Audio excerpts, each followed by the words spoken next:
And तक आते आते ये फिल्म आपको अपने लूपहोल से भरे प्लॉट और फोर्स्ड कॉमेडी सीन से भरे हुए स्क्रीन प्ले से इतना ज्यादा एग्जॉस्ट कर देती है कि यू डोंट इवन केयर कि कौन अंजुलिका है और कौन मंजुलिका और क्या एंडिंग होगी फिल्म की। हेलो एवरीवन, आई एम दीक्षांत और आज मैं रिव्यू करूंगा भूल Bhulaiyaa 3 movie. Manju, I am coming for you. जैसा कि मैंने इसके ट्रेलर रिव्यू में भी डिस्कस किया था, फिल्म मेकर्स बस जबरदस्ती अंजुलिका और मंजुलिका नेम्स यूज कर करके भूल भुलैया, जिसका भूतों से दूर दूर तक कुछ रिलेशन नहीं था और जो लोगों के भूत प्रेत में अंधविश्वास के ऊपर अपनी इतनी बढ़िया स्टोरी और स्क्रीन प्ले से बात करती थी, सेकंड पार्ट में इन्होंने एक्चुअली भूतनी डालकर उसे खराब किया ही। बट सीरियसली पार्ट 3 के सामने पार्ट 2 भी एक्चुअली अच्छा लग रहा है यार। जहाँ जितनी मर्जी खराब एग्जीक्यूशन क्यों ना हो, पार्ट 2 में एटलीस्ट एक सेंसिबल स्टोरी तो थी। पार्ट 3 में तो यार सीरियसली कोई सेंस ही नहीं बन रहा था मूवी का। एंड मूवी जबरदस्ती के गंदे कॉमेडी सीन्स एंड बिना मतलब के सब प्लॉट्स ऐड कर करके खींची जा रही थी and it seriously became intolerable after a point of time. Film के प्लॉट से शुरू करें तो फिल्म 200 साल पहले शुरू होती है, जहाँ पे एक डांसर को उस टाइम का राजा किसी रीजन से जिंदा ही जला के मार देता है और वो भूतनी बन के राजमहल के सभी लोगों को मार डालती है। जिसके बाद फिल्म प्रेजेंट डे में आती है, जहाँ पे रूहान रूपापा बन के लोगों के भूत पर अंधविश्वास को यूज करके उन्हें ठगता है। ऐसे ही बस 10 से 15 मिनट तक बेकार के कॉमेडी सीन्स के बाद इसे राजेश शर्मा का कैरेक्टर अपने बंगलों में बुलाता है, जहां वो इसे अपनी मरी हुई बेटी मीरा के बारे में बता के उससे बात करने के लिए कहता है। जिसके बाद मीरा चुड़ैल बन के आती है एंड उससे इसे डरता हुआ देख के ये लोग उसकी वीडियो बना लेते हैं एंड इसे ब्लैकमेल करते हैं कि ये उनके साथ रक्तकाट चले, वरना ये लोग उसकी वीडियो को ऑनलाइन डाल देंगे। एंड ये कहते ही ये लोग साथ में ये भी कह देते हैं कि अगर रूहान इनके साथ चलेगा तो ये लोग उसे 1 करोड़ रुपए देंगे। मतलब पैसे देने ही थे तो डायरेक्टली कह देते ना, बिना मतलब का सीन इतना खींच के दिखाने की क्या नीड थी। एनीवेज, इसके बाद ये लोग रूहान को रक्त काट ले जाते हैं, जहाँ सब राजघराने के लोग मंजुलिका, जिसे ऑल्दो महल के अंदर एक दरवाजे के पीछे बंद करके रखा हुआ है, but still for some reason उसके डर की वजह से महल के सामने एक छोटी सी कुटिया में रहते हैं एंड जिनकी हालत इतनी ज्यादा खराब दिखाई जाती है कि उनके पास एक टूथपेस्ट तक के लिए पैसे नहीं होते। एंड अगेन 5 से 10 मिनट के बेकार से कॉमेडी सीन के बाद ये लोग महल में जाके रहने लगते हैं, जहाँ रूहान को पता चलता है कि मंजुलिका का एक स्टेप ब्रदर था who used to look just like Ruhaan and believing कि रूहान ही उसका रीइंकार्नेशन है। मीरा और उसके घर वाले रूहान को उस महल में लेके आते हैं मंजुलिका से छुटकारा पाने के लिए। अब अगले 2 घंटों तक बिना मतलब के सब प्लॉट्स ऐड कर करके जहाँ फिल्म कभी जबरदस्ती उनकी लव स्टोरी दिखाने लग जाती है, फिर कभी रैंडम हॉरर सीन्स दिखा के बड़े कन्वीनियंटली दिखा देती है कि रूहान सपना देख रहा था। एंड फिर अश्विनी कालसेकर, संजय मिश्रा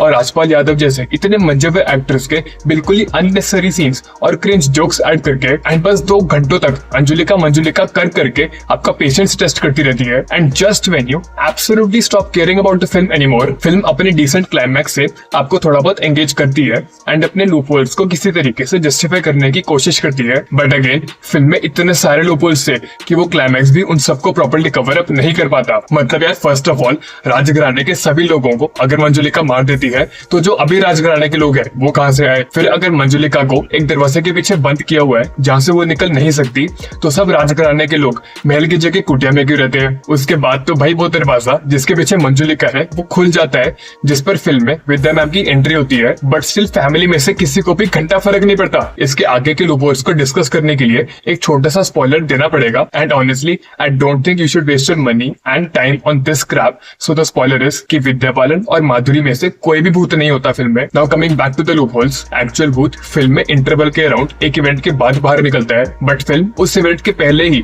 विद्या मैम का कैरेक्टर इंट्रोड्यूस कर चुकी होती है एंड टेक्निकली भूत के बाहर निकलने के बाद विद्या मैम के कैरेक्टर जिसका नाम मल्लिका होता है, उसका भूतों वाली हरकतें करना फिर भी जस्टिफाइबल है। But right from first scene Mallika का कैरेक्टर लिटरली ऐसे ही बिहेव करता रहता है जैसे कि वो भूत हो एंड फिल्म लिटरली उसकी कोई एक्सप्लेनेशन भी नहीं देती। उसके बाद मल्लिका और मंदिरा, जो कि माधुरी मैम के कैरेक्टर का नाम होता है, वो उस महल में उस टाइम पर ही क्यों होती हैं जहां दोनों की एंट्रीज लिटरली एक भूतनी की ही फॉर्म में उसी टाइम दिखाई जाती हैं जब महल के डोर्स जिनके पीछे भूत था ओपन हो जाते हैं। ये भी फिल्म जस्टिफाई करने की तो कोशिश भी नहीं करती। फिर जहां आपको पता होता है कि माधुरी दीक्षित अंजुलिका होती है और विद्या बालन मंजुलिका, फिल्म मेकर्स जबरदस्ती सेकंड हाफ में बेकार के प्लॉट जहां रूहान और बाकी सब लोग पता नहीं ये सोचने में लगे रहते हैं कि इन दोनों में से मंजुलिका कौन है, जबकि उन सबको अंजुलिका और मंजुलिका के बारे में पता होता है। फिल्म आगे चल के और भी ज्यादा अनबेरेबल होती जाती है। सीरियसली आपको फिल्म देखते हुए पता चलता है कि फिल्म मेकर्स ने एक क्लाइमैक्स सोच के रखा हुआ था एंड उसके बेस पे जबरदस्ती अंजुलिका और मंजुलिका का कंफ्यूजन क्रिएट करके कुछ भी क्रिएट करने की कोशिश कर रहे थे and they seriously just wanted to catch grab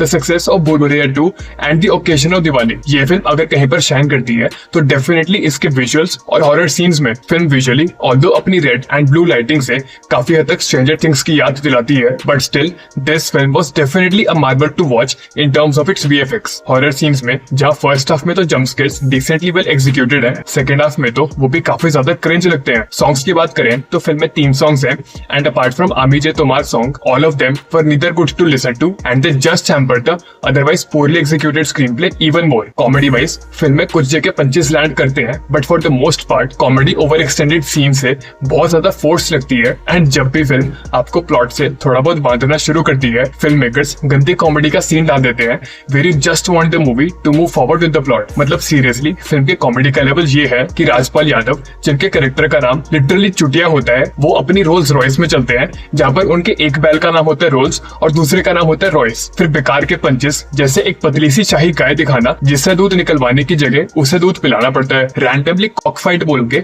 मुर्गों की लड़ाई बोल के उसे एक्सप्लेन करना एंड फिर ये डायलॉग, इन भूतियों का तो फायदा उठाना चाहिए, जहाँ सबको पता है कि भूतों की जगह भूतियों वर्ड क्यों यूज किया गया है। और बस ऐसे ही पंचेस पूरी फिल्म में भरे हुए हैं एंड कॉमेडी वाइज फिल्म आपको काफी कम जगह पे हंसा पाती है। बैकग्राउंड स्कोर मुझे डिसेंट लगा, जहाँ भूल भुलैया के टाइटल ट्रैक के बीजीएम को तो फिल्म के स्क्रीन प्ले में काफी बढ़िया तरीके से इंटीग्रेट किया गया है। स्टार कास्ट की बात करें तो कार्तिक आर्यन, रूहान और फ्रू बाबा का रोल प्ले करते हैं। फॉर सम रीजन वो पूरी फिल्म में अक्षय कुमार बनने की ट्राई करते रहते हैं, जहाँ एक सीन में तो उनको लिटरली एक कैरेक्टर खिलाड़ी कुमार भी कह देता है एंड दूसरे सीन में वो कबर इस बैग का 50-50 कोस दूर वाला डायलॉग भी बोलते हैं। वो बस क्लाइमैक्स सीन में ही थोड़ा बहुत शाइन कर पाते हैं, बट अदरवाइज पूरी फिल्म में बस फोर्स्ड कॉमेडी ही करते रहते हैं। तृप्ति दिमरी मीरा का रोल प्ले करती हैं एंड वी ऑल नो कि उनको क्यों ही कास्ट किया गया था इस फिल्म में। बाकी विद्या बालन और माधुरी दीक्षित पास्ट की मंजुलिका और अंजुलिका और प्रेजेंट डे की मल्लिका और मंदिरा का रोल प्ले करती है, जहाँ दोनों ही अच्छी परफॉर्मेंसेस देती हैं। माधुरी मैम का कैरेक्टर कहीं ना कहीं फोर्सफुली एडेड लगता है, जहाँ अपार्ट फ्रॉम शोइंग